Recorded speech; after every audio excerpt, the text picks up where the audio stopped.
नमस्कार, आप देख रहे हैं भारत 24, साथ में आपके शिखा ठाकुर। दारुल उलूम देवबंद एक बार फिर से चर्चा का विषय बना हुआ है, वो भी ऐसे नोटिस के लिए जिसे सुनकर सभी हैरान हैं। दरअसल दारुल उलूम देवबंद पढ़ने वालों के लिए एक नोटिस जारी करता है जिसमें सिर्फ उर्दू लैंग्वेज पढ़ने की हिदायत दी गई है, बाकी किसी दूसरी भाषा में पढ़ाई पर पाबंदी का हुक्म दिया गया। खासतौर पर इंग्लिश के इस्तेमाल पर पूरी तरीके से पाबंदी लगाई गई। इसके तहत छात्रों को दारुल उलूम में तालीम हासिल करने के दौरान अंग्रेजी से दूर रहना पड़ेगा, यह अनिवार्य होगा, नहीं तो ऐसे छात्रों को संस्था के बाहर का रास्ता दिखाया जाएगा। और अब इस नए फरमान के बाद बखेड़ा शुरू हो गया। अब ऐसे में सवाल उठता है कि यूनिवर्सल लैंग्वेज पर पाबंदी आखिर क्यों? इस पूरे मुद्दे पर होगी चर्चा। कई मेहमान भी हमारे साथ जुड़ेंगे, लेकिन उससे पहले आपको एक रिपोर्ट दिखाते हैं। दारुल उलूम का विवादित फतवा, छात्रों को अंग्रेजी सीखने पर पाबंदी। यूपी के सहारनपुर में स्थित देवबंद दारुल उलूम विश्वविख्यात शिक्षण संस्थान, लेकिन इसके एक नए फरमान से बखेड़ा खड़ा हो गया है।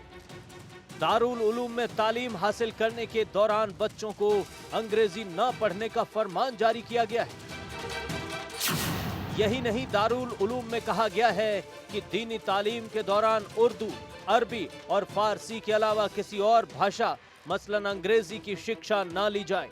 अगर कोई छात्र दीनी तालीम के दौरान अंग्रेजी आदि भाषा सीखते हुए पाया गया तो उसका दाखिला रद्द कर दिया जाएगा। दारुल उलूम के इस फरमान का विरोध हुआ तो संस्थान की तरफ से सफाई दी गई। संस्थान ने कहा कि फरमान उन छात्रों के लिए जारी किया गया है जो दारुल उलूम में दीनी तालीम लेते हैं, लेकिन बाहर कंप्यूटर और अंग्रेजी सीखने के लिए जाते हैं। हम तो खुद दारुल उलूम में हमारे यहाँ अंग्रेज़ी का शोबा है। जो तलबा फारिग हो जाते हैं हम उनको उसके अंदर दाखिल करते हैं। कंप्यूटर का शोबा है, जाहिर है कि कंप्यूटर भी आम तरीके पर अंग्रेज़ी ही में चलता है। हमें इससे हमारा जो कोर्स है, निसाब तालीम है, जो किताबें हैं, वो हमें इसकी इजाज़त नहीं देती कि हम उनके साथ किसी दूसरी चीज़ को पढ़ें।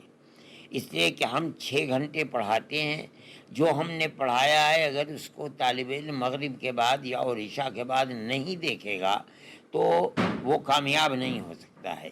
जो आपका जी चाहे बने, लेकिन हमारे यहाँ पढ़ते हुए आप जो हम पढ़ाते हैं उसकी तरफ तवज्जो न दे करके कुछ और पढ़ें, दारुल उलूम इसकी इजाज़त नहीं देता है। दारुल उलूम के संचालकों को सीधा सीधा 2 शब्दों में एक बात कहना चाहता हूँ कि ये भारत है, ये भारत संविधान से चलता है, शरीयत से नहीं चलता है।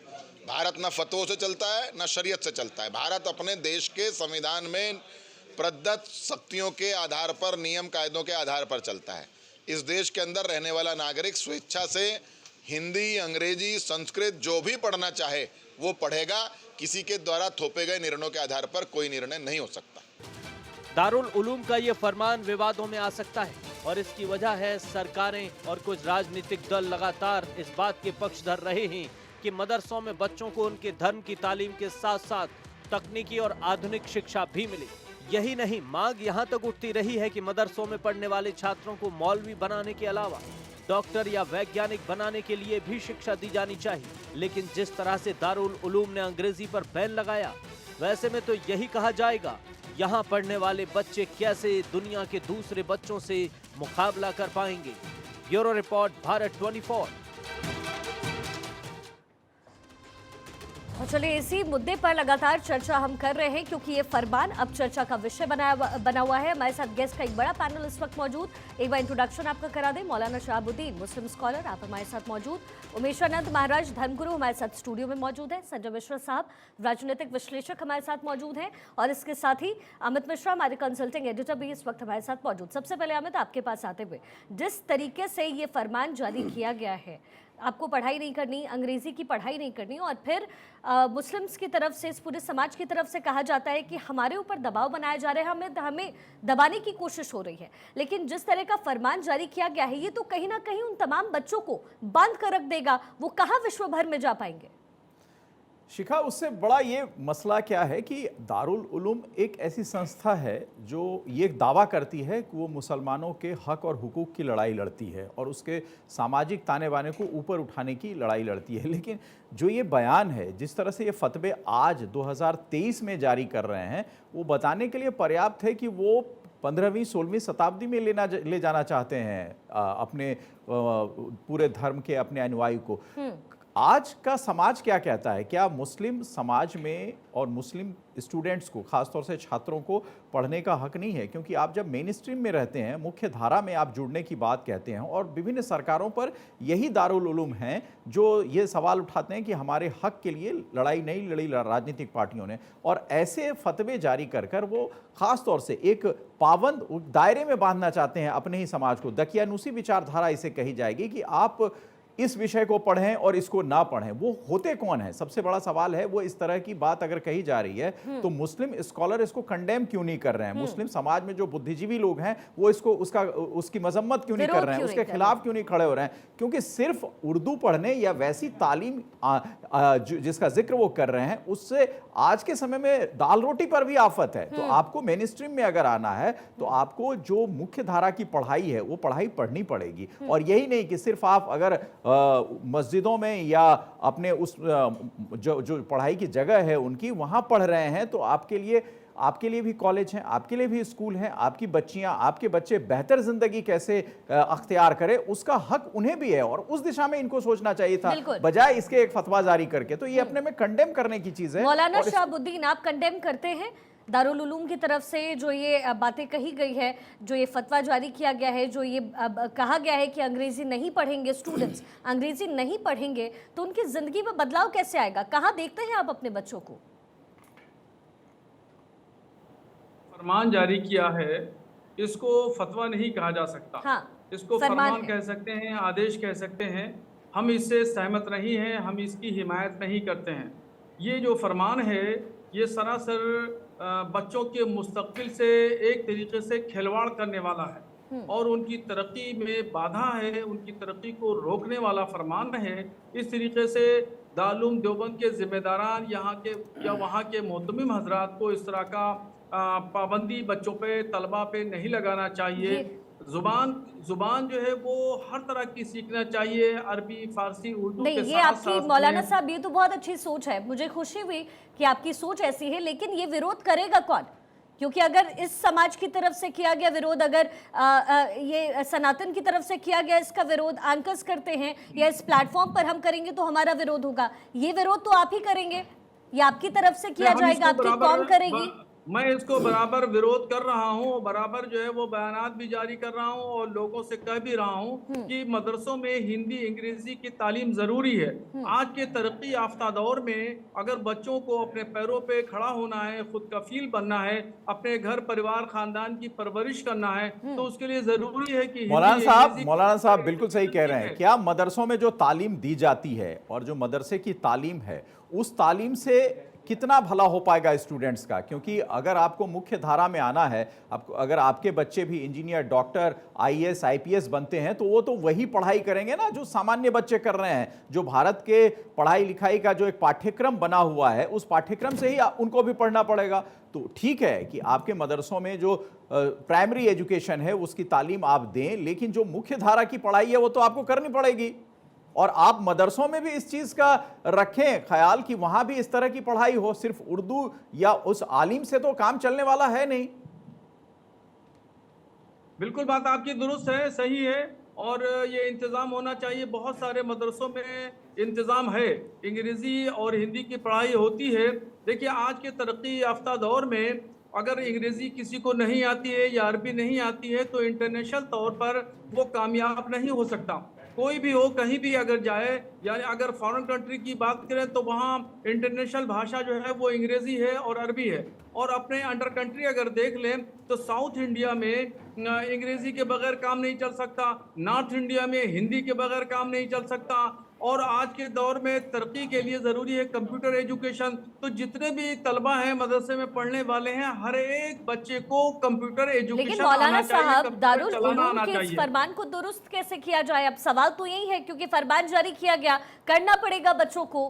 पेरेंट्स कुछ कर नहीं सकते इस पूरे मैटर में, अभिभावक क्या करेंगे? कैसे दुरुस्त करेंगे आप इस मैटर को? ये भी कहा गया है उस फरमान में, मैं मौलाना साहब की जानकारी के लिए बताऊं कि अगर वो इस तरह की पढ़ाई पहले नहीं करते हैं, मतलब जो तालीम वहाँ दी जा रही है उसको वो ग्रहण नहीं करते हैं, तो उनका नाम काट दिया जाएगा, उनको हटा दिया जाएगा, उनका बहिष्कार किया जाएगा। तो भाई एक तरह से आप धमकी दे रहे हैं ना, मतलब स्टूडेंट तो जो परवरिश जो हो रही है, जो शिक्षा, जो तालीम उनको लेनी है, उसके लिए वो आज़ाद हैं, स्वतंत्र हैं, वो कैसी पढ़ाई पढ़ें वो उनके माँ बाप की जिम्मेदारी है, वो सोचें। अगर आप इस तरह की बात कहेंगे तो वो तो सख्ते में आ जाएंगे, भाई हमारा बच्चा पढ़ ही नहीं सकेगा। मौलाना अरशद मदनी साहब एक बड़े जिम्मेदार शख्सियत का नाम है और उनको इस तरीके से फरमान नहीं देना चाहिए, ना बच्चों को अलग करना चाहिए। और बच्चे जो हैं वो सबसे ज़्यादा बच्चे जो मदरसों में आते हैं वो गरीब और कमज़ोर तबके से ताल्लुक़ रखते हैं, तो उनको इस तरह धमकी देना तो वो सहम जाएंगे, डर जाएंगे, खौफ में मुब्तला हो जाएंगे। इस तरीके से फरमान नहीं देना चाहिए। मैं आपके चैनल के माध्यम से दारुल उलूम देवबंद के जिम्मेदारान से गुजारिश करूंगा कि अपने फरमान पर पुनर्विचार करें, नजरसानी करें, वापस लें। चलिए, एक सोच अच्छी है आपकी, लेकिन यही सोच वहां तक पहुंचनी भी चाहिए। उमेशानंद महाराज धर्मगुरु हमारे साथ मौजूद हैं। उमेशानंद जी, आप इस पूरे मसले को किस तरीके से देखते हैं? क्योंकि देखिए, पढ़ाई कहा यही जाता है कि किसी देश को अगर आपको देखना है, अगर उस वहाँ की इकोनॉमी आपको नापनी है, तो सबसे पहले आप ये देखिए कि वहाँ की सड़कें कैसी हैं और बच्चों की पढ़ाई कैसी है, यानी लिटरेसी रेट क्या है। लेकिन जब भी बात इस्लाम पर आती है तो लिटरेसी रेट की जैसे ही बात होती है वो सीधा मदरसे में पहुंच जाती है, वहां घुस जाती है, और जब वहां मदरसे में घुसते ही वहां पर पाबंदियां लगनी शुरू हो जाती है। देखिए क्या है कि मौलाना मदनी एक बड़े जिम्मेदाराना व्यक्ति हैं और इतने बड़े पद पर और इतने प्रतिष्ठित दायित्व पर होकर भी अगर आप इस प्रकार के बयान देते हैं तो निश्चित तौर पर ये ना भारत के लिए ठीक है, ना भारत के मुसलमानों के लिए ठीक है। मुझको लगता है कि अंग्रेजी एक कहते हैं ना ग्लोबल, एक वैश्विक भाषा है और अपने भावों को व्यक्त करने का एक माध्यम हो सकता है। अगर आप मुसलमानों को अंग्रेजी से दूर करने का प्रयास कर रहे हैं तो निश्चित तौर पर ये मुझे लगता है कि भारत के साथ तो नहीं, लेकिन मुसलमानों के साथ एक बहुत बड़ी साजिश है जो मौलाना मदनी कर रहे हैं। और जहाँ तक ये फतवे की बात है, ये फतवा कम लगता है, मुझको लगता है बकवास ज़्यादा लगती है। और समय समय पर मौलाना मदनी इस प्रकार के बयान देते हैं और समाचार में आने के लिए, लेकिन ऐसे हम ये भी बोल सकते हैं कि मदनी जी की मानसिकता का जो परिचायक है वो निश्चित तौर पर हमारे सामने स्पष्ट है और सबसे बड़े मुसलमानों के दुश्मन के तौर पर आज मुझको दिखाई देते हैं कि मुसलमानों को कि अंग्रेजी से किस प्रकार दूर करना। और आज भारतवर्ष नहीं, पूरे संसार के अंदर मुसलमान आज भारत से ही और विदेश से भी भारत में आते हैं, जाते हैं, और बहुत सारे लोग अंग्रेजी का प्रयोग करते हैं अपने भावों का प्रकटीकरण करने के लिए। अगर अंग्रेजी का प्रयोग नहीं करेंगे और एक दायरे तक आप उनको सीमित कर देंगे तो निश्चित तौर पर ये बड़ा गंभीर भी है और ये बड़ा विवाद का विषय भी है। बिल्कुल उमेशानंद जी, और एक चीज और है इसमें शिखा कि उर्दू जो तालीम में सबसे ज्यादा उनकी भाषा मानी जाती है, ये मुख्य तौर पर बोलचाल की भाषा है। जब अरबी और हिंदी का सम्मिश्रण हुआ तो एक नई भाषा का इजाद हुआ, वो उर्दू कही जाती है। और उर्दू जो है वो ज्यादातर बोलचाल की भाषा में कोई भी मतलब आम हिंदुस्तानी लेता है। उस सबसे ज्यादा मुफीद चीज क्या है कि आपको अगर हिंदुस्तान में रहना है तो जो कम्युनिकेशन का सबसे बड़ा मुख्य भाषा है वो हिंदी है। हिंदी उर्दू मिक्स, आप उसको सबसे पहले आप बोलते हैं, सीखते हैं और उसी के हिसाब से आप फिर अपनी औलादों की परवरिश करते हैं। उसके बाद सबसे ज्यादा जो ग्लोबल जिसकी बात उमेशानंद जी कर रहे थे वो इंग्लिश है। तो आप इन दोनों भाषाओं से अपने ही बच्चों को कैसे पीछे हटा सकते हैं? बिल्कुल अमित, अंग्रेजी बहुत जरूरी भी है सीखना, क्योंकि ये सिर्फ एक भाषा की बात नहीं है, जरूरी है कि ग्लोबल लेवल पर किसका इस्तेमाल हो रहा है। संजय, आप कम्युनिकेट कैसे करेंगे? बिल्कुल, कम्युनिकेशन ही नहीं हो पाएगा। संजय मिश्रा, पॉलिटिकल एनालिस्ट, इस वक्त हमारे साथ है। संजय जी, आप इसको किस तरीके से देख रहे हैं? जैसे मैं और अमित अभी डिस्कस भी कर रहे थे कि अंग्रेजी का आना मात्र एक भाषा नहीं है। जब ग्लोबल पैरामीटर्स पर इसको देखा जाता है तो आज अंग्रेजी आना बहुत जरूरी हो गया। आप किसी लैंग्वेज को जाने ना जाने, लेकिन अंग्रेजी आना जरूरी है क्योंकि आपको ग्लोबली काम करना है। बिल्कुल नहीं, ये बिल्कुल ही निंदनीय है। और हमारे देश में जो एक स्वतंत्रता की बात है, जो हमारा संविधान स्वतंत्रता देता है कि हाँ आपको जो पढ़ना है, जो पहनना है, जो लिखना है, जो खाना है, आप उसे करेंगे, वहाँ पे भी कहीं ना कहीं एक तरीके से ये एक रोक लगाने वाली बात है। और मैं कह रहा हूँ कि यही नहीं है सिर्फ, आजकल अमित साहब आप देखेंगे कि दोनों तरफ से हो रहा है ये चीज़ें।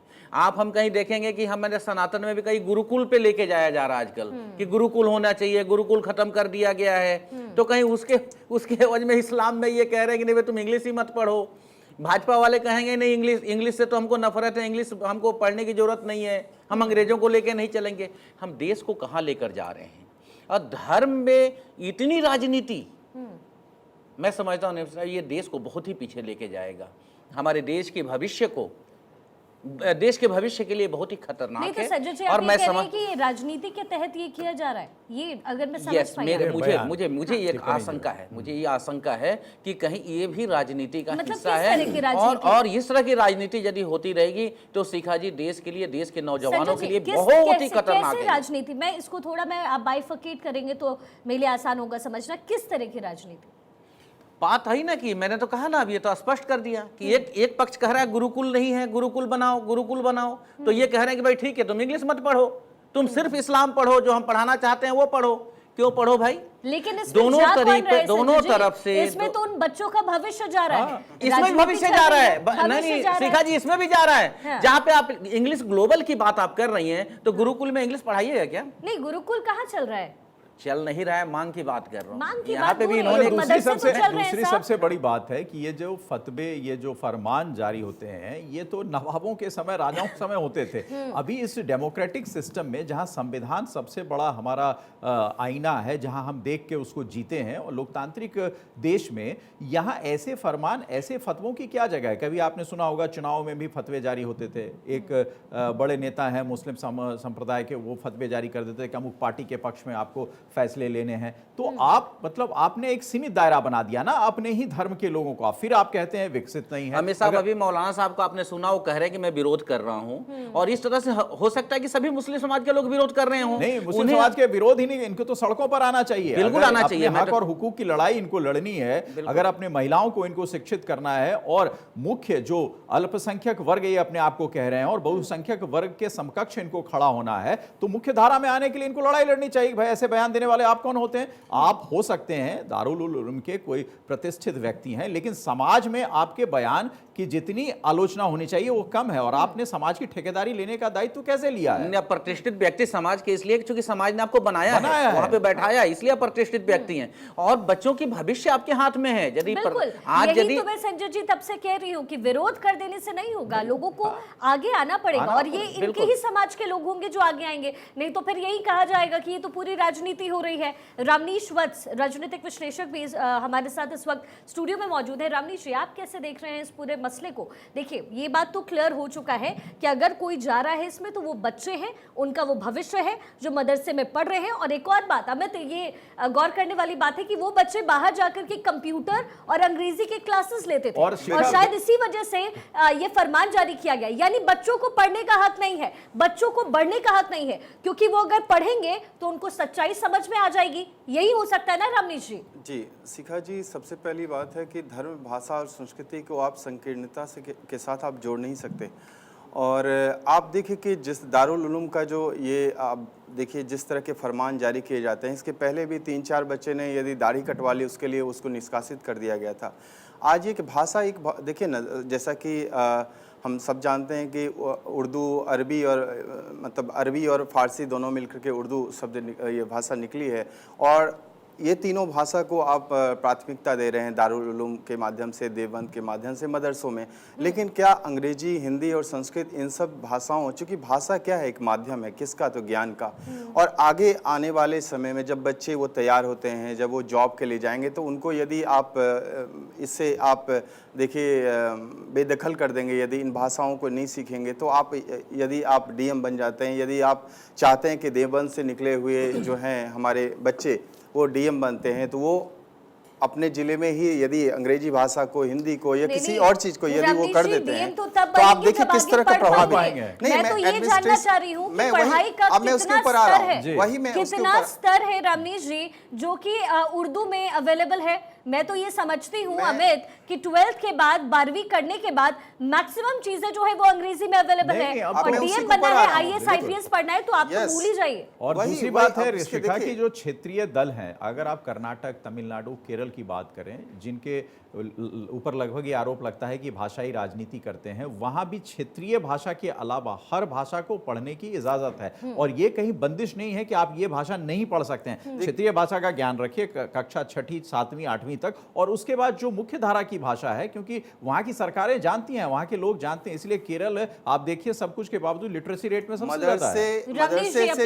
मदरसे से निकले हुए बच्चे को यदि मुख्य धारा से आप जोड़ना चाहते हैं, प्रधानमंत्री की जैसी सोच है कि एक हाथ में कुरान तो दूसरा हाथ में विज्ञान, लेकिन इन दोनों का समन्वय यदि होगा तभी वो बच्चे अच्छा कर सकते हैं। यदि मैं एडमिट की बात करूं तो आप, जैसा कि मैंने कहा, यदि बच्चा वो डीएम बन जाता है, आप देखें कि उसका प्रशासन लेवल कितना ज्यादा नीचे स्तर पे जाएगा, वो किस तरह से न्याय कर पाएगा अपने राज्य में, अपने जिले में। फिर उसके बाद बात करते हैं, अब फिर मैं बात करूं जिस तरह की संकीर्णता से जोड़ता जा रहा है ये लगातार। आप देखिए दारुल उलूम देवबंद के माध्यम से, अभी कुछ देर पहले एक हमारे पैनल में बैठे साथी ने कहा गुरुकुल के बारे में आप कितना जानते हैं? गुरुकुल में वेद सिखाया जाता है। वेद का अर्थ आप जानते हैं, ज्ञान का सार होता है। वो भी यही कह रहे हैं, मैं यही सवाल उठा रहा हूं, वो भी यही कह रहे हैं कि देवबंद के माध्यम से, जैसा कि हम सब जानते हैं, आतंक को सिखाया जाता है, वहां पे आतंक की शिक्षा दी जाती है, उसी की फसल काटी जाती है, आगे परोसा भी जाता है। आप ये कैसे उसको परोसा जाता है। इस बात का प्रमाण पिछले कई बार ऐसी गतिविधियां आई हैं। आपके विरोध करने से कुछ होने वाला तो है नहीं। आप विरोध क्या करेंगे? आप जैसे लोग तो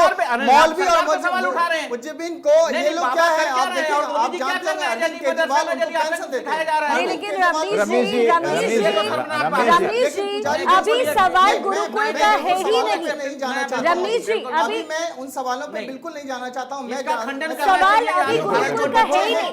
सवाल ये है कि दारुल उलूम की तरफ से जो फरमान जारी किया गया है उसके खिलाफ कौन उतरेगा? रमेश जी, सवाल ये है, गुरुकुल का तो सवाल ही नहीं है अभी। बच्चों को सबका साथ, सबका विकास, सबका विश्वास तभी ले पाएंगे जब इनको अंग्रेजी जैसे भाषा को भी जोड़ना पड़ेगा। बिल्कुल, विरोध तो हर कोई कर रहा है। संजय जी, अंग्रेजी इंटरनेशनल लैंग्वेज है। ठीक है रमेश जी, मैं समझ गई, लेकिन फिलहाल गुरुकुल का तो जिक्र ही नहीं था। संजय जी, आप जल्दी से अपनी बात कंप्लीट कीजिए। जो ये कह रहे हैं कि मदरसे में आतंक पढ़ाया जा रहा है, इससे सहमत हैं आप लोग? नहीं, बिल्कुल नहीं। आप क्या बात कर रहे हैं? आप देश की और रमेश जी, संजय जी, आज हमारे डिस्कशन, हमारा विषय ये नहीं है। रमेश जी, आप मेरी बात तो सुनिए। बिल्कुल, ठीक है, आपने अपनी बात पूरी कर ली। उत्तर प्रदेश में आपने अपनी बात पूरी कर ली। हाँ, शिखा जो कह रही है, रमेश जी, यहाँ पर बातचीत ना आतंक पर हो रही है, ना ये बात हो रहा है कि मदरसे में क्या पढ़ाया जाता है। बात यहाँ पर चर्चा का विषय ये है कि मदरसे के लिए जो फरमान जारी किया गया है वो बच्चों के भविष्य के लिए कितना सही है। मौलाना शहाबुद्दीन यहाँ पैनल में बैठा हर एक शख्स यही कह रहा है कि दारुल उलूम की तरफ से जो बात कही गई है, जो फरमान जारी किया गया है, वो गलत है। अब बड़ा सवाल ये है मौलाना साहब कि इसके खिलाफ उतरेगा कौन और कैसे? पहले सुन ले आप, और कैसे? रमेश जी, मैं आऊंगी आपके पास। रमेश जी, मैं आपके पास आऊंगी। मौलाना साहब, अब सबसे बड़ा सवाल बच्चों के भविष्य के लिए, आपके बच्चों के भविष्य के लिए, भारत के बच्चों के भविष्य के लिए यह है कि इसकी खिलाफत करेगा कौन, इसके खिलाफ उतरेगा कौन? अगर आप सिर्फ यहाँ पर पैनल पे बोलकर चले जाएंगे तो उनके भविष्य को सुधारेगा कौन? मैं इस फरमान के खिलाफ बराबर बोल रहा हूँ, और हमारा जो संगठन है ऑल इंडिया मुस्लिम जमात, पूरा संगठन इस फरमान के खिलाफ है, और हम रोड पर भी उतरने के लिए तैयार हैं, मगर रोड पर उतरने से लॉ एंड ऑर्डर की सिचुएशन खराब होती है और लफड़ा झगड़ा मौलाना साहब, जहाँ जरूरी होता है वहाँ उतरेंगे नहीं, वहाँ मैं खुश हूँ कि आप लॉ एंड ऑर्डर के बारे में सोच रहे हैं सर, लेकिन कई ऐसी जगह जहाँ उतरना नहीं चाहिए था, वहाँ आपके कौन से लोग उतरे? और विरोध का तरीका तो मौलाना साहब कई एक है, रोड पर उतरना ही विरोध नहीं होता है। आप अपने जो आपकी संस्था है, आप उसके तरफ से ज्ञापन भी उनको भेज सकते हैं कि भैया ये फैसला आपका गलत है और इस फैसले पर आप पुनर्विचार करें या इसे वापस लें। इस तरह के जो फरमान दिए जाते हैं, आप अपनी संस्था के तरफ से जो और दूसरे मुस्लिम रहनुमाई करने वाले लोग हैं, वो अलग हो।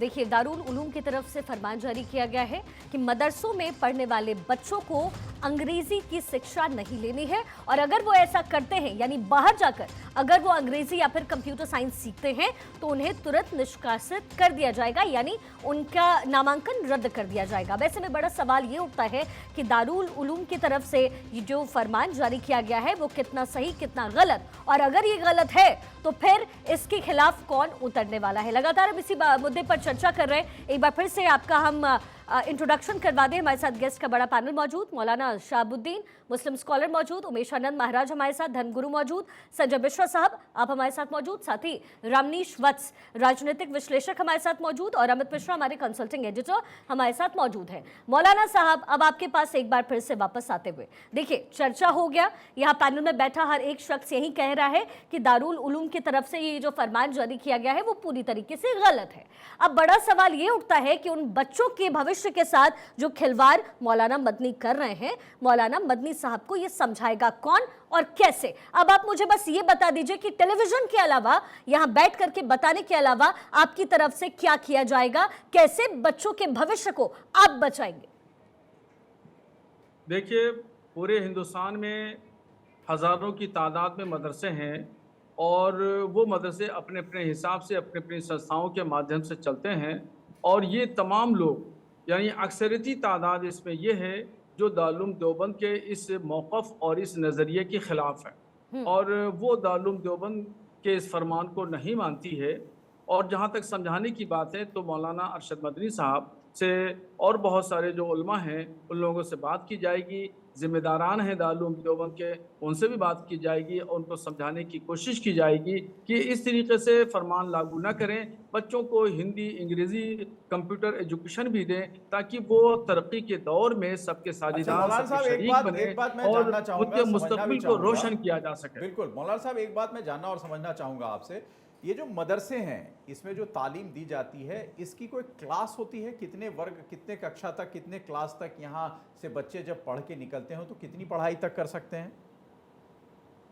देखिए, इन मदरसों में दर्जात में समझाऊं आपको, एक है फ़ौक़ानिया दर्जा, फिर उस बाद में है तहतानिया दर्जा, तहतानिया दर्जा के बाद में है आलिया, आलिया के बाद में है उच्च आलिया।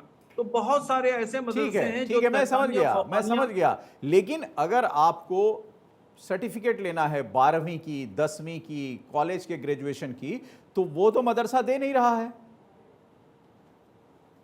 मदरसे जो मान्यता प्राप्त हैं उत्तर प्रदेश गवर्नमेंट से, मदरसा एजुकेशन बोर्ड जिनके अंडरटेकिंग में आता है, तो ये लोग जो है वो 8वीं और 10वीं और 12वीं की मार्कशीट वगैरह देते हैं, और ये दूसरे कॉलेजेस में जहाँ जाते हैं एडमिशन लेने के लिए, BA MA में जहाँ भी जिस तरीके से एडमिशन लेना है वहाँ मान्यता इनकी है और ये मार्कशीटें जो है मान्य हैं। मगर बहुत सारे ऐसे मदरसे हैं जो तहतानिया फ़ौक़ानिया के दर्जे तक चलते हैं, वो उनकी मान्यता नहीं मुख्य रूप होती से है। शहाबुद्दीन साहब, मुख्य रूप से आपको फिर मदरसे में तालीम दिलाना ठीक है, उसका कोई विरोध नहीं कर रहा, आप अपने हिसाब से तालीम दें अपने बच्चों को, और देना जरूरी है, आप दे रहे हैं वो अच्छी बात है। लेकिन मुख्य रूप से आपको फिर उसी मेन स्ट्रीम में आना पड़ता है जो NCERT या स्टेट एजुकेशन बोर्ड है, नंबर 1। दूसरी बात, फिर आपको उसी कॉलेज में आपके अपने बच्चों को भेजना पड़ता है। अलीगढ़ मुस्लिम यूनिवर्सिटी से लेकर तमाम ऐसे यूनिवर्सिटीज हैं जहां आप पढ़ाई करते हैं, वहां सर्टिफिकेट लेते हैं और फिर अपनी जिंदगी यानी आप अपने बच्चों की जिंदगी को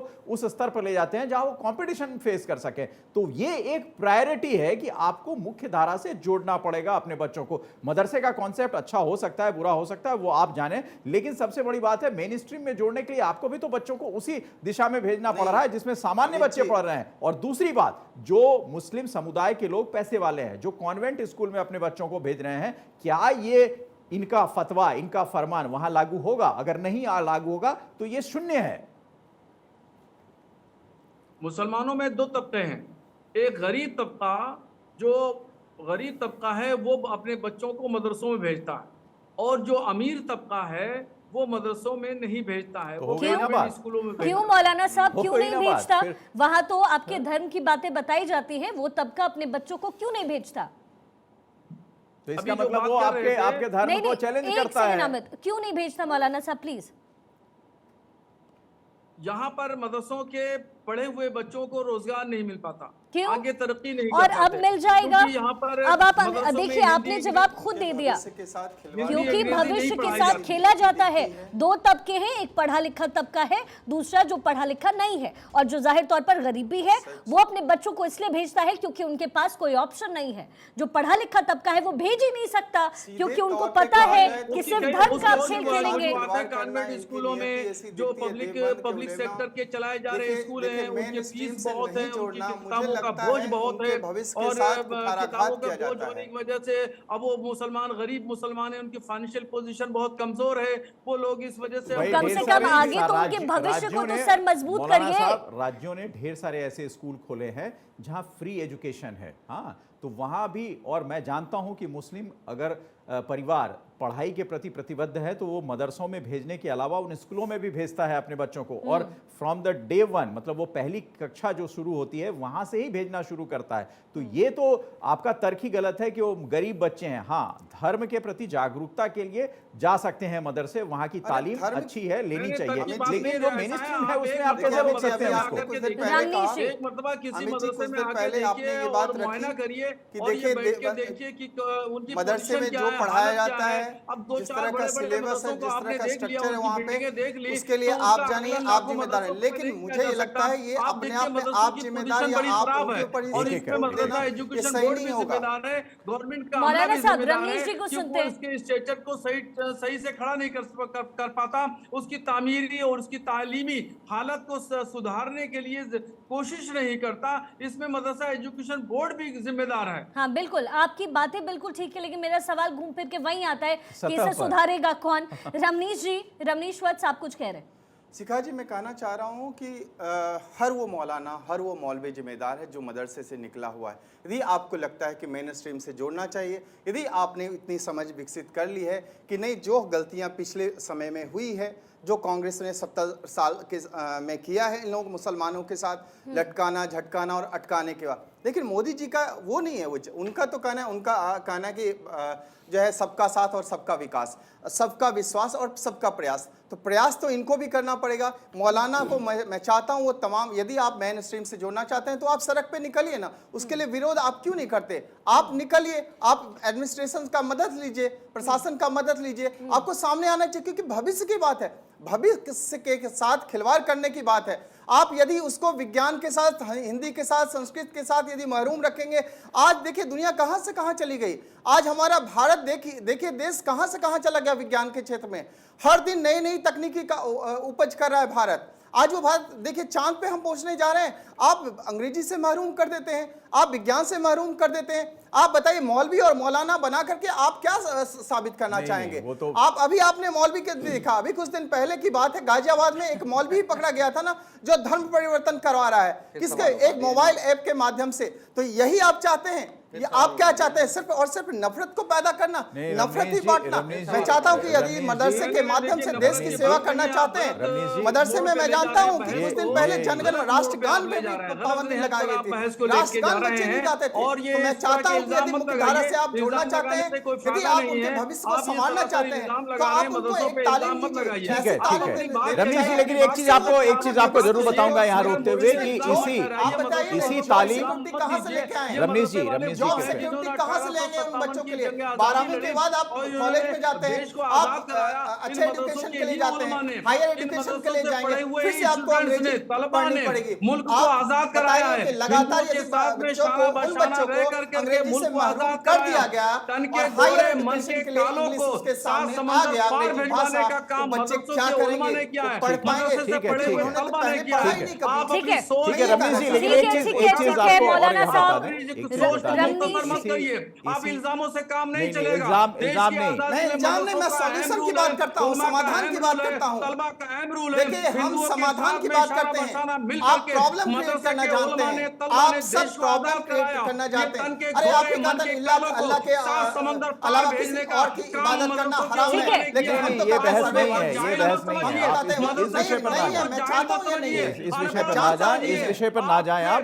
और दूसरी बात जो आपने कही कि वैज्ञानिक या इस तरह के पढ़े लिखे ऐसे मुस्लिम समुदाय के बहुत सारे उदाहरण हैं, और खास तौर से हमारे पूर्व राष्ट्रपति हैं।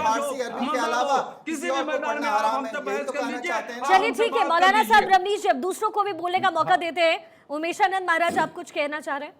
देखिए, बड़ी गंभीर चर्चा है, लेकिन जो अति महत्वपूर्ण बात है कि जो मुसलमानों के रहनुमा हैं, जो नेता हैं, समय समय पर ऐसी बातें उठाई गई हैं कि जब भारतीय प्रशासनिक सेवा हो, भारतीय विदेश सेवा हो, जो भारतीय पुलिस सेवा हो, भारतीय न्यायिक सेवा हो, ऐसी कई बार चर्चा आती है कि मुसलमानों का प्रतिनिधित्व बड़ा शून्य रहता है। लेकिन मैं किसी को साधुवाद या किसी सरकार को अप्रिशिएट करने के लिए या प्रवक्ता नहीं हूँ, लेकिन अभी 6-7 वर्षों में ऐसा देखने में आया है कि जो वर्तमान सरकार की जो नीतियां हैं, पॉलिसीज़ हैं, वह भारत के सभी वर्गों पर समान रूप से लागू होती हैं। और अभी हमारे सामने एग्जाम्पल है कि जम्मू कश्मीर के किसी मौलवी की 2 लड़कियों ने नीट का एग्ज़ाम क्लियर करा है। क्या उर्दू के माध्यम से किया है? क्या अंग्रेजी का कोई महत्व नहीं था? यूपीएससी के जो अभी जो रिजल्ट डिक्लेयर हुआ है उसमें मुसलमान वर्गों के बालक आए हैं, क्या उर्दू के माध्यम से आए हैं? क्या हम अपने बालकों को फिजिक्स, केमिस्ट्री, बायो, क्या कोई ऐसी नई टेक्नोलॉजी आ गई है क्या हम उर्दू के माध्यम से अनुवाद करके उनको पढ़ाने वाले हैं क्या? ये बड़ी चिंता की बात है। लेकिन जो बड़ी गंभीर बात है कि मौलाना मदनी ने एक इतना गंभीर, कहते हैं ना, निशान छोड़ दिया है कि अपने ही समाज के वो दुश्मन बनकर खड़े हो गए हैं। कहाँ आज मुस्लिम वर्ग को आगे आने की आवश्यकता है, राष्ट्र के साथ चलने की आवश्यकता है। जिसको हम पिछड़ा बोलते थे, अति पिछड़ा बोलते थे, आज उसका प्रतिनिधित्व शून्य कर रहे हैं। मौलाना मदनी मुझे लगता है मुसलमानों के सबसे बड़े रहनुमा तो कम बोलिए, दुश्मन बनकर खड़े हुए। लेकिन इसी डिबेट में एक बड़ी छोटी सी बात आई, मुझको लगता है स्पष्ट कर देनी चाहिए। मुझे लगता है कि जहां तक मदरसों की बात है और गुरुकुल की बात है, बिल्कुल भी दोनों को समान रूप से हमको लागू नहीं करना चाहिए। मदरसे धार्मिक शिक्षा, देखिए अगर आज वर्तमान शिक्षा प्रणाली की बात करें तो अभी जुड़ी होगी, लेकिन मदरसों का निर्माण तो कुरान की आयत और कुरान की शिक्षा देने के लिए ही तो बनाया गया। और जो वहां से निकले हैं वो कौन है? वो तो मौलवी हैं जो मस्जिदों में जाकर उनकी नियुक्ति होती है। लेकिन आज अगर मदरसों की, गुरुकुल की बात की जाए तो मेरा आश्रम ऋषिकेश में विश्व चेतन आश्रम में जुड़ा रहता हूं। बड़ी संख्या में विदेशी लोग भी आकर पढ़ते हैं, वहां पर कंप्यूटर भी है, विज्ञान भी है और वहां पर गणित भी है। आज गुरुकुल का निकला बच्चा भारत की वर्तमान शिक्षा प्रणाली में और उसकी रीति नीति में साथ लेकर 7 संभाग चल रहा है। एक भी व्यक्ति, मैं आरोप प्रत्यारोप नहीं कर रहा हूं, लेकिन एक भी कोई ऐसा बालक बताइए जो गुरुकुल से निकला हो, किसी आतंकवादी संदिग्ध गतिविधि में पकड़ा गया हो, कोई बताए इतिहास में हो। लेकिन ये तय है, मैं इस डिबेट को कहीं और मोड़ना नहीं चाह रहा हूं, लेकिन मदरसों से निकले बालक किन किन आतंकवादी गतिविधियों में संदिग्ध रूप से पाए गए, ये सारा आंकड़ा है। संजय मिश्रा कहूंगा गुरुकुल को और मदरसों का कंपैरिजन ना किया जाए। और मौलाना मदनी का ये बयान निंदनीय है। और हाँ, अंतिम बात, कितनी पॉलिटिकल पार्टी अब इसकी निंदा करने के लिए आएंगी कि जो वो हैदराबाद के जो क्या हैं ओवैसी साहब है, मुझे लगता है बड़े बयान देते हैं, उनको आना चाहिए। और जो अभी कर्नाटक की सरकार ने अब जो अभी हटाया वहां पे धर्म का जो धर्मांतरण का जो कानून अभी हटाया है और आरएसएस के जो प्रमुख का चैप्टर से जो हटाया है, अब कर्नाटक की सरकार क्या बोलती है? सारी पॉलिटिकल पार्टी को आकर विरोध करना चाहिए। ठीक है, आपने बड़े विस्तार से समझाया और बहुत अच्छा समझाया। संजय मिश्रा साहब, देखिए आप सवाल पूछ रहे थे कि गुरुकुल में मदरसे में क्या फर्क है, ये सवाल आपने उठाया था और उमेशानंद जी ने बड़ा सटीक आपको जवाब दिया। आपका रिएक्शन? बिल्कुल, मैं उसका जवाब दूं। गुरु जी शायद भूल गए, मैं शिक्षा के ऊपर कोई तुलना नहीं किया गुरुकुल का और उसका। तुलना ये हो कि ये भी अपने समाज को पीछे ढकेलने का काम कर रहे हैं और सनातन में भी पीछे ढकेलने का काम किया जा रहा है। यदि हम गुरुकुल की तरफ जाएंगे, गणित पढ़ाया जाता है, विज्ञान पढ़ाया जाता है, कंप्यूटर साइंस पढ़ाया जाता है। राम का बताइए कि कितना स्पीच है उनका इंग्लिश में, बताइए। श्री कृष्ण का स्पीच बताइए, कहाँ पे उन्होंने बात किया श्री कृष्ण इंग्लिश में? कैसी बात करते हैं आप वही ले जा रहे हैं। और दोनों ही लोग सुन लीजिए, आपने संजय जी, ये आपने सवाल बहुत गलत किया। आप धर्म गुरु से आप कह रहे हैं कि अंग्रेजी में सवाल, ये मौलाना मदनी से आप पूछेंगे तो वहां भी ये सवाल गलत होगा। अब जहां पर शिक्षा दी जा रही है, सवाल वहां के लिए उठता है। सर संजय जी, ये सवाल तो उन बच्चों के लिए उठता है। अब मौलाना मदनी से अगर पूछेंगे ये सवाल तो वो तो गलत ही है। बिल्कुल। मेरा और सवाल क्या बोलिए है? संजय जी, मैं मेरा जवाब चाहती सवाल हूं। क्या है? मैं ये कह रहा हूं कि इस्लाम भी अपने बच्चों को आज यदि ये काम करता है तो पीछे ढकेलने का काम कर रहा है, और आज के 21वीं सदी में यदि मैं गुरुकुल की बात करता हूं तो हम भी इन लोगों को पीछे ढकेलने की बात पहली कर रहे बात हैं। तो मेरे गुरुकुल बातों को चल नहीं समझ रहा, रहे हैं, दूसरी कहने बात का ये चाह कि दूसरी विज्ञान तरफ- की पढ़ाई हो रही है, दूसरी तरफ- गणित की पढ़ाई हो रही है, कंप्यूटर साइंस की पढ़ाई हो रही है। अभी मैं कुछ दिन पहले की बात आपने करता हूं, कहा- एक आरती, आप देखिए कि हरिद्वार में आरती करता हुआ बच्चा, एक बालक नीट में आप देखिए टॉपर हुआ है, टॉपर हुआ है ना। इसका मतलब वो क्या कहना चाहते हैं आप? बिल्कुल। कि उसको संस्कृत हिंदी और विज्ञान मैं रमेश और जी अंग्रेजी से आपको महरूम कर दिया गया मदरसे था। में पढ़ा हुआ कोई कर व्यक्ति दिया टॉप गया नहीं था। किया। एक मिनट, आप एक ये मिनट। बताइए ऐसा। कि ना हमारे देश के पूर्व राष्ट्रपति रहे अब्दुल कलाम साहब का मदरसे में सर शिक्षा वही हुआ। वही कर वही रहे हैं। दो ये कौम जो दो लोगों में बट गया है। तर्क नहीं कैसी है, बात ये करते हैं आप? तर्क कैसा नहीं। तर्क दे रहे हैं? संजय जी, संजय जी, संजय जी, मौलाना शहाबुद्दीन ने क्या कहा कि ये कौम जो है दो भागों में बट गया है। एक वो जिनके पास पैसे यानी वो पढ़े लिखे लोग हैं, वो अपने बच्चों को नहीं भेजते मदरसे में। हम चिंतित हैं मदरसे में पढ़ने वाले बच्चों के लिए कि उनका क्या होगा। रोकना चाहता हूँ, ये तो कह रहे हैं दो में बटा है। हाँ। आपके सनातनी हिंदू 4 भागों में बटे हुए हैं, जो गरीब है, मध्यम वर्ग है। अरे जो सर उससे उनके ठीक है, ऊपर जो शिक्षित है, पढ़ाई जो का नेता दबाव तो वगैरह नहीं आपके है। नहीं, अरे इसके संजय लिए जी, ये बहस है ही नहीं। पढ़ाई बहस का इस बात दबाव का तो नहीं है कि एक उनको मिनट, पढ़ना एक पड़ेगा। मिनट, एक मिनट रामनिवास जी, एक दोनों मिनट। धर्म है सर, दोनों धर्म है, इस्लाम धर्म है, सनातन धर्म है। धर्म नहीं है, ये मजहब है। आप इस बात को जान, अरे धर्म लीजिए, का अर्थ अब ये समझते सुन हैं। लीजिए इनका। धर्म है, धार्य अब है, इस्लाम धर्म- मजहब हो गया, सनातन नहीं, धर्म वो हो जो गया। भी है नहीं, आप ये देखिए मजहबी देखिए, नदियां के सुनिए, रूप में और वो सुनिए समुद्र सुनिए के सुनिए रूप में सुनिए है, वो कैसी सनातन- बात करते हो? एक मिनट साहब, देखिए बहस इस बात पर है ही नहीं कौन धर्म है कौन मजहब है। आप दूसरी दिशा में बहस को ना ले जाएं। बहस जो मेरी और शिखा की तरफ से बहस है कि क्या जो बच्चे हैं उन बच्चों के भविष्य का क्या, और सवाल ये है कि अगर अशिक्षित रखेंगे हम और वैसी कुंठाग्रस्त रूढ़िवादी पढ़ाई हम पढ़ाएंगे तो फिर बच्चे की जो मानसिकता होगी वो उतनी डेवलप नहीं हो पाएगी जिस डेवलपमेंट की बात लगातार हिंदुस्तान और तमाम मुल्कें कर रही हैं। और फिर विश्व के पटल पर आप जरूरतों को कैसे पूरा करेंगे साहब? फिर आप कहेंगे कि हम भारत में रह जाते हैं, हमें दबाया गया।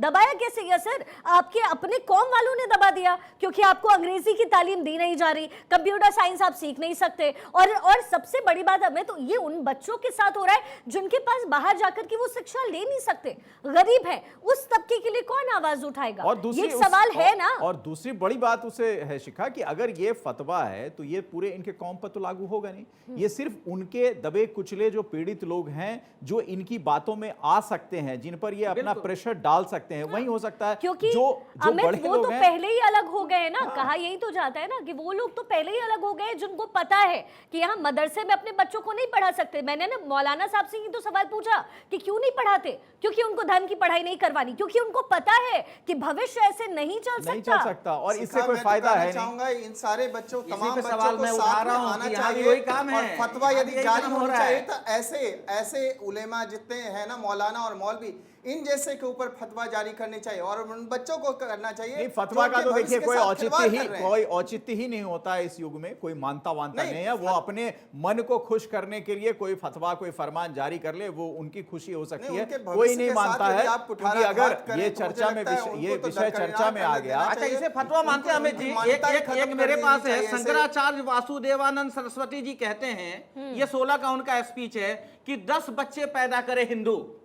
फतवा कहूं इसे, फरमान कहूं इसे, ये क्या मालूम है सनातन इसे? का फरमान है। और कितने नहीं हिंदू है ना? इसकी बात के लिए तैयार हैं? जरा नहीं बताइए मानते हमको। ना, मैं तो और यही उसके कह रहा हूं। बाद- मैं यही उसके तो बाद कह रहा हूं जब कि इनका भी कोई सुन नहीं रहा सरकार है। ने क्या बयान दिया, सरकार की तरफ से क्या कहा गया, 2 बच्चे ही अच्छे, वो भी लगाइए ना आगे। मेरे को लगता है नहीं, कहाँ सरकार- चले गए? उनके तो सरकार का बयान आने दीजिए, क्या बयान आया अरे, उसके ऊपर? आप सरकार- कैसी नहीं, बात देखिए, करते हैं संजय जी? मैं सबसे सरकार बड़ी का बात बयान कैसी बात करते हैं आप? सबसे 2023 में हम रह रहे हैं। 2023 में ना किसी मौलवी ना किसी धर्मगुरु के एक मिनट साहब रामनिवास तो जी, वैसे ही एक बात करते थे वो भी, बात आज ये भी वैसे ही बात करते हैं। 2023 चिल्लाते रहिए, में हम भ्रष्टाचार। 2023 में हम इस भ्रष्टाचारी विषय को पे चर्चा नहीं भ्रष्टाचारी कर सकते नहीं क्योंकि कहेंगे कोई क्या? मान ही नहीं सकता। हर व्यक्ति, हर परिवार, हर माता पिता ये चाहता है कि सच्चाई उसके तो यही बच्चे है। को कैसे अच्छी शिक्षा मिले, जो प्रतिस्पर्धा है समाज में, कंपटीशन है नौकरी की, उसमें उसका बच्चा कैसे अव्वल आए। आप देखें, हर चाहे वो गरीब तबके का एक रिक्शा चालक भी अपने बच्चे का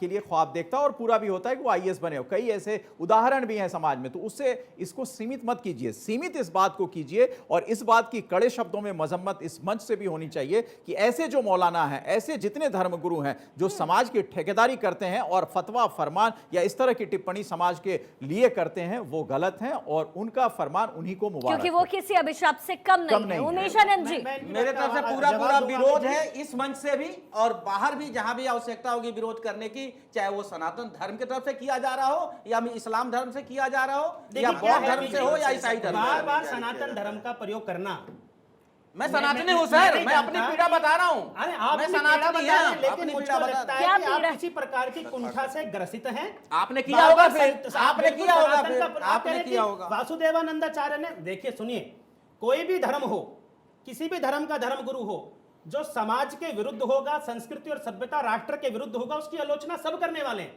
आज नहीं तो कल गलत एक्सपोज होता है, लेकिन वर्तमान और में उसको जिस मानता ही संदर्भ में नहीं है हम ना चर्चा कोई। कर रहे हैं, लेकिन आप गुरुकुल को लेकर आते हैं, आप कहते हैं कि और गुरुकुल संजय वाले भी जी, तो उनको संजय पीछे जी, धकेल रहे हैं। सती अरे मैं प्रथा भी आपसे तो हमारे पूछता हूं सनातन में कि था, गुरुकुल बदला वाले गया ना। कैसे धकेले, कोई तर्क तो दो, कोई एक तर्क तो प्रस्तुत करो। आप लाइव डिबेट में बैठे हो। नहीं साध्वी संजय जी, साध्वी जी कहीं पकड़ी संजय गई जी, थी? संजय साध्वी जी, जी जेल में रही थी आप क्या? तर्क तो दो। साध्वी जी जेल में थी कौन क्या? सी साध्वी की बात कर रहे हैं आप? अरे आप पता करिए साध्वी कौन है। अरे तो संजय सरकार जी, के मेरे लिए आप सवाल का सांसद हैं, जवाब तो दीजिए। आरोप लगा रहे हैं। संजय जी, आप आरोप लगा रहे हैं, संजय जी, आप लगाए हुए हैं, आप सनातन बोलते हैं, धर्म में आप बोलते हैं, बदलाव हो गया। किया फतवा गया। दिया है, मैं तो फतवा भी नहीं मानता, उसको बकवास मानता हूँ। वो तो बकवास है। नहीं, मैं भी कह रहा हूं बकवास है, लेकिन मैं भी कह रहा हूं बकवास है। गुरुकुल पद्धति पर प्रश्न संजय जी चिन्ह और खड़ा उमेश आनंद जी, करना, कृपया, करोड़ों वर्ष की सभ्यता पर कृपया, प्रश्न चिन्ह कृपया। खड़ा, 1400 वर्ष पुराना धर्म कृपया। और करोड़ों वर्ष के धर्म के बीच में आप करने का क्या प्रयास कर रहे हैं?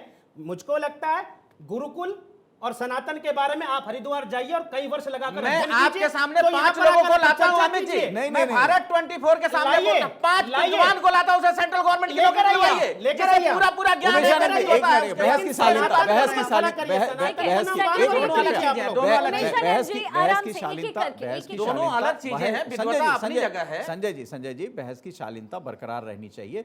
हमारा उद्देश्य बिल्कुल ये नहीं है कि किसी धर्म के प्रति हम किसी तरह का कोई टिप्पणी करें। Amit ji, sir live debate Umesh के आनंद अंदर जी, सनातन और मैं तो गुरुकुल से निकला नहीं, बालक नहीं, हूं, मेरे सामने उमेश, उसके कह रहे हैं कि हम बिल्कुल, कहां धकेल रहे हैं? आपने अजीब सी बात कर रहे हैं। आपने अपनी नहीं बात है हमने, कही। फिर आप गलत बात ले जा रहे हैं। मैं कह रहा हूं वो कहां धकेल रहे हैं? आप भी पीछे ले जा रहे हैं और वो भी पीछे ले जा रहे हैं। मैं बार बार कह रहा हूं भैया कैसे ले जा रहे हैं? कोई आपने- तर्क तो दीजिए। आप आगे कैसे ले जा रहे हैं ये बताइए हमको। गुरुकुल को लाके कैसे समाज को आगे ले जाएंगे? अरे ये बहस नहीं है उमेश आनंद आगे चला जी। गया। अरे आप धर्मगुरु हैं, आप धर्मगुरु हैं, आप नहीं, हम धर्मगुरु हैं, हाँ। लेकिन धर्म के विरुद्ध अगर कोई चर्चा करेगा, कोई धर्मो चर्चा- रक्षति रक्षति, हाँ, बिल्कुल। जो धर्म की रक्षा करेगा, धर्म उसकी रक्षा करेगा। बिल्कुल, बिल्कुल, और देखिए बिल्कुल। अमित जी, अहिंसा परमो धर्म, धर्म हिंसा तथैव च। धर्म क्या है? धर्म हिंसा, धर्म क्या है? जो स्वीकार धर्म की करने योग्य विश्लेषण है, करिए। जो नहीं, स्वीकार करने धर्म योग्य क्या है, है? जो स्वीकार करने योग्य है। क्या स्वीकार करना है बताइए। जो- हमारे मैं बोलता ना, मैं सुनिए मैं ना, क्या स्वीकार सुनिए करूं? ना। रोटी या धर्म बताइए क्या स्वीकार करना आराम है? से संजय जी, मेरी आवश्यकता शिक्षा उमेश में आनंद है। जी, उमेश आनंद जी, उमेश आनंद जी, उमेश आनंद जी, रोटी स्वीकार है ना? कीजिए। आप उमेश बात आनंद करिए जी। रोटी तो पे। मैं बोल- मैं- मैं- उमेश मैं- आनंद मैं- जी, मैं- मैं- उमेश मैं- आनंद जी, मैं- नहीं, आप कहीं और जा रहे हैं। उमेश मैं आनंद कहीं जी, और उमेश जा रहे आनंद हैं। जी, उमेश आनंद कृपया जी, संजय जी, शांति, प्लीज, हाँ। आप कहीं और शांति बनाए बहस की रखें, गरिमा प्लीज। को बरकरार रखें और चलिए, ऐसे नहीं लगता। मौलाना शहाबुद्दीन, सर अब मैंने अपनी आपसे कोई बात नहीं रखी। शंकराचार्य का 2016 का बयान ठीक है, है, वो मैंने ठीक आपके है। सामने खंडन कहा होना है। चाहिए। मैंने नहीं, हैं? और हमने कहा खंडन गलत है तो खंडन संजय होना जी, चाहिए। संजय जी, वही बात रखा है, मैंने संजय कहाँ जी, गलत रखा है? संजय जी, सती प्रथा भी तो हमारा ही हिस्सा था, सनातन का। के बदलाव साथ किया बदल- गया। और- राजा और- राम मोहन और- रॉय ने कब बदलाव किया? ऐसा तो है नहीं कि विधवा- सनातन में विधवा सारी विवाह- चीजें सही थी, लेकिन बाल बदलाव विवाह से हुआ लेकर के परिस्थिति दहेज के प्रथा हिसाब है, से सारे के बदलाव। सारे आप ये देखिए। सनातन की पहचान है, आप मानेंगे या नहीं? बिल्कुल agree मानते हूं। और हैं? नहीं, तो दूसरी ये बात- ये दूसरी पहचान बात- है सर, हम दूसरी यही बात तो है कोशिश शिखा, कर रहे हैं। दूसरी इस्लाम बात है पीछे शिखा। है। एक मिनट इस्लाम संजय जी, पीछे सिर्फ संजय- सरकार की देन है। इसके पीछे यदि इसके ऊपर इनको यदि राजनीतिक हिस्सा से राजनीतिकरण से आगे बढ़ा दिया जाए, इनको शिक्षा प्रदान किया जाए। और भीमराव अंबेडकर का एक कोट है, हमेशा बस एक सेकंड के बाद मैं चुप होता हूं। उन्होंने कहा था कि ये जो भीड़ मंदिरों की तरफ जा रही है, जिस दिन यह भीड़ स्कूलों की तरफ मुड़ जाएगी, उस दिन भारत सुधर जाएगा, भारत की समस्या अपने आप खत्म हो जाएगी। यह डॉक्टर भीमराव अंबेडकर का एक देखिए और- संजय जी, और- आस्था और जो है ना, सबसे बड़ी बात है आस्था ना- जो है ना, ये सब्जेक्ट अपने सोच का होता है।